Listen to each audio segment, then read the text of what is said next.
Welcome po muli sa Philippine Weather Trivia. Again, para po sa mga bago sa channel na to, ako nga po muli si Alvin Pura, isang meteorologist at ang inyong weather tito. Ngayon, silipin na natin itong dalawang sama ng panahon sa loob at labas ng ating Philippine Area of Responsibility. Unahin na natin itong bagyo sa labas ng ating PAR, yung walang direct effect sa ating bansa. Ito pong bagyo sa labas ng PAR ay tumambay dito sa may kanto ng ating Philippine Area of Responsibility at sa ngayon ay kumikilos na pa-west-northwestward sa bilis na 30 kilometers per hour. Ito po ay hindi natin nakikitang maglandfall or tumama sa lupa sa ating bansa, pero yan ay posibleng maglandfall dito po sa southern portion ng China, dyan po sa may Hainan province. Kumikilos na nga po yan paitaas at yan po ay lumakas pa. Ngayon ay nasa tropical storm category na, may international name na po yan na Wu-tip. At yan ay may taglay na lakas ng hangin, ayon sa pag-asa na nasa around 65 kilometers per hour, malapit sa kanyang gitna at kung minsan may mga pagbugsong umabot sa 80 kilometers per hour. Again, ito po ay hindi natin nakikitang magkaroon ng any direct effect or maglandfall sa ating bansa. Pero ito po ay nagpapalakas pa rin ang ating habagat or southwest monsoon kasama nitong binabantayan nating panibagong low pressure area. So again, kung nakasubaybay kayo sa channel na to, ito pong ating elongated trough ay nagkaroon na nga ng sariling buhay. So yan ang direksyon ng ating hangin dyan.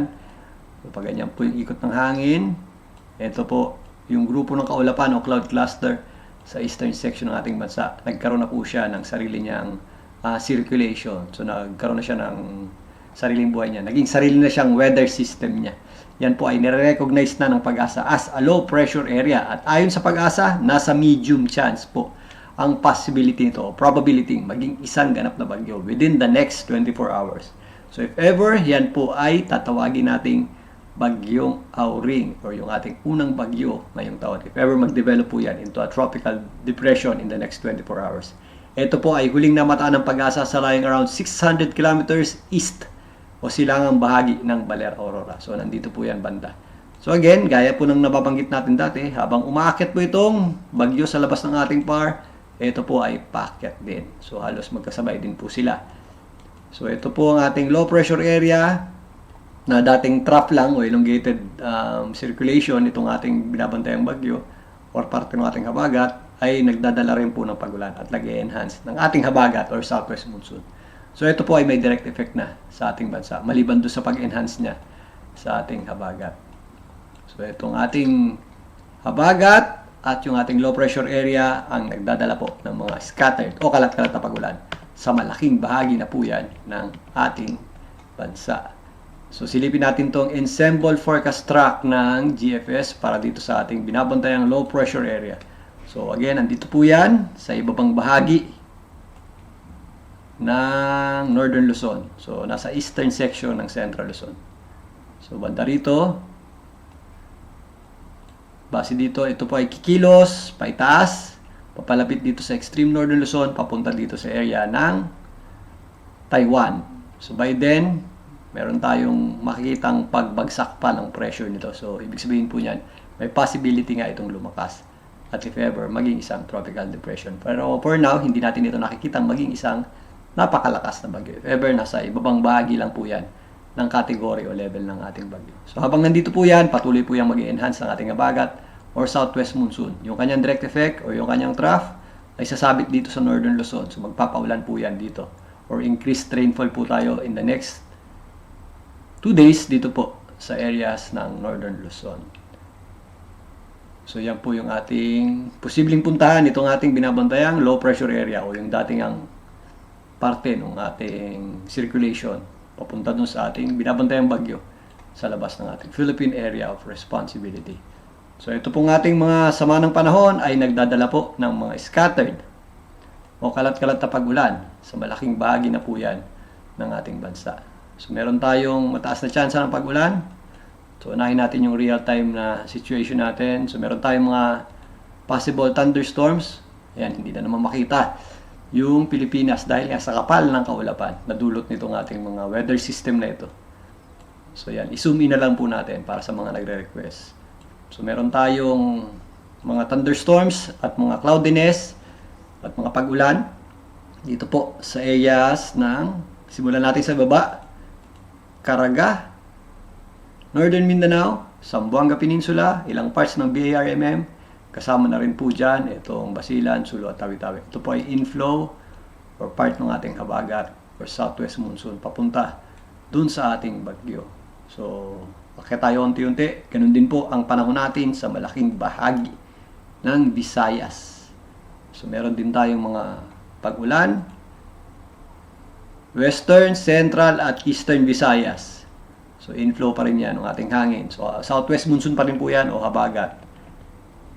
Ganun din po ang ating asahang panahon dito po sa malaking bahagi ng Mimaropa. Lalong-lalo na po dito sa areas ng Occidental, Mindoro, ilang parts ng Antique at Palawan. So again, mag-ingat po tayo if ever nakakaranas tayo ng continuous o tuloy-tuloy na pag-ulan dulot ng ating southwest monsoon or habagat. Maulap din po ang panahon natin dito sa areas ng Bicol region, although may mga butas po yung ating cloudiness. Meron po tayong mataas na tsansa ng pag-ulan dyan at thunderstorms. Again, part po ito ng trough or yung hangin na pumupunta dito sa ating low pressure area. Ganon din po ating panahon sa malaking bahagi ng Calabarzon. Kasama po dyan ng Batangas at Cavite. Metro Manila, maula pa rin po tayo at mataas ang tsansa ng pag-ulan. Overcast po tayo at minsan nagkakaroon ng mga thunderstorms or mga pag-ulan. Scattered hanggang kalat-kalat na pag-ulan din ang ating aasahan sa malaking bahagi po ng Central Luzon, particularly or mas marami po tayong mga pag-ulan dito sa western section nito, ang areas ng Zambales, Bataan. Kasama na po dyan ang ilang parts or itong malaking bahagi ng Ilocos region. Yan, meron tayong mga flare-ups ng thunderstorms. So, Ilocos region, kasama po dyan ang La Union at Pangasinan. Ganon din po ang mga kabundukan ng Cordillera. So, ito po ay trough na extension ng ating low pressure area. So, nagkakaroon na nga yan ng sarili niyang circulation. Magpapatuloy po yung ating mga pag-ulan at thunderstorms na dulot na itong ating low pressure area in the next few days. Hanggang bukas, ayan, mas marami po tayong mga pag-ulan sa malaking bahagi na ng Northern Luzon. Particularly ang western section ito. Ito pong mga areas ng Ilocos region. Sa Ilocos region, kasama po dyan ang La Union at Pangasinan. Ito po yung mga areas na nasa western section o yung mga areas na nakatapat sa may West Philippine Sea. Ganun din po ang ating asahang panahon. Central Luzon, mas marami po tayong mga pag-ulan sa Zambales at Bataan. Again, La Union at Pangasinan. Ito po yung mga yan. Kasama na rin po dyan itong mga areas ng Cavite at Batangas. Lalong-lalo na sa Occidental Mindoro. Yan, mas marami tayong mga pag-ulan dyan. Yung rest of Central Luzon, scattered rains pa rin. Mga possible thunderstorms. Ganun din po dito sa mga kabundukan ng Cordillera. Kasama po dyan ang Benguet at Baguio City.